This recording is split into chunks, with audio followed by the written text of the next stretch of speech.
Hi guys, today we're going to learn about parts of similar triangles. The first thing that we're going to do is to review what's an altitude. We know that an altitude of a triangle has one endpoint at a vertex and the other point on the line that contains the side opposite, so that the segment is perpendicular to this line. A triangle has three altitudes, so you can see that this is the altitude and over here this is the altitude. Another thing that we need to review is what is a median. A median is a segment that connects a vertex of a triangle to the midpoint of the side opposite to that vertex. Again, a triangle has three medians. The median is here to here. As you can see, this guy is the midpoint of the segment. Okay, over here you have that this is the midpoint of the segment. That's why we have two congruent sides here.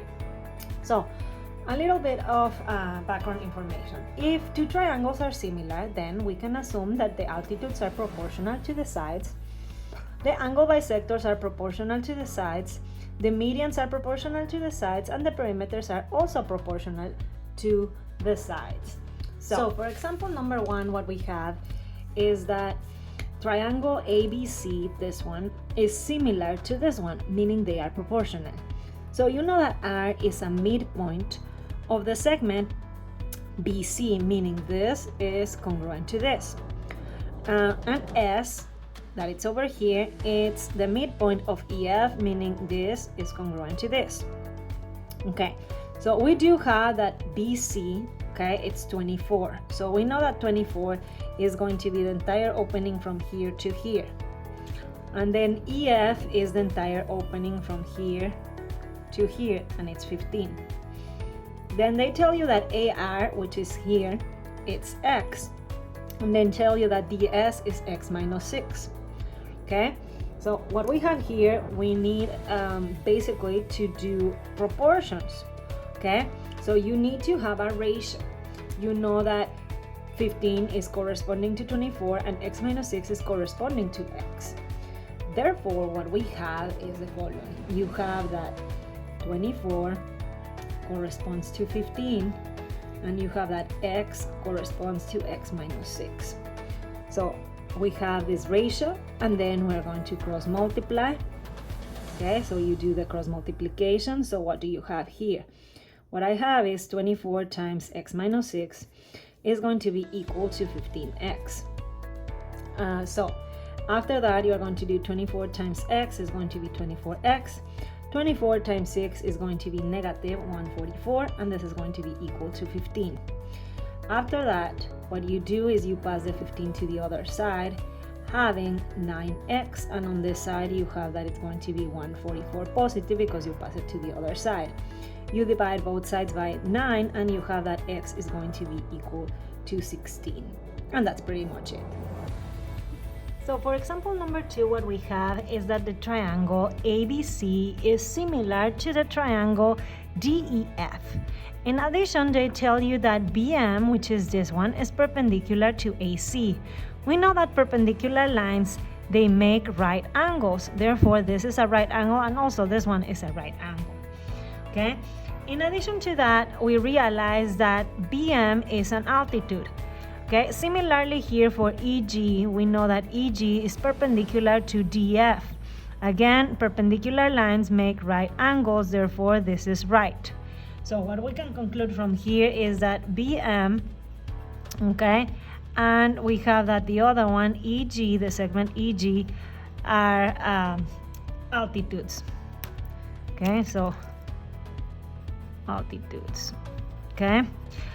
So what do you have? Well, let's label what we have. We have that A to B is 30. You know that DE is 25. We have that BM, which is this one, is going to be 2x plus 5. And then we have that EG, which is this one, is x plus 10. So what I'm going to do here is, again, I'm going to build a ratio. Okay, the ratio that we have is going to be based basically in the corresponding sides. You have that 30 is corresponding to 25. Therefore, you have that 30 divided by 25 is going to be equal to, you have at the top 30, so let's keep being consistent. You have that 2x plus 5 divided by x plus 10. This ratio is correct, okay? The second thing that I see is these two numbers are kind of big, so I would like to simplify them, okay? And you can simplify them. If you divide them by 5, you have that it's 6 divided by 5. This is equal to, on the other side, you have exactly the same ratio, okay? So you can do that to make your computation not that bad. After that, we're going to do the typical butterfly method or cross multiplication, however you want to call it. So what do you have here?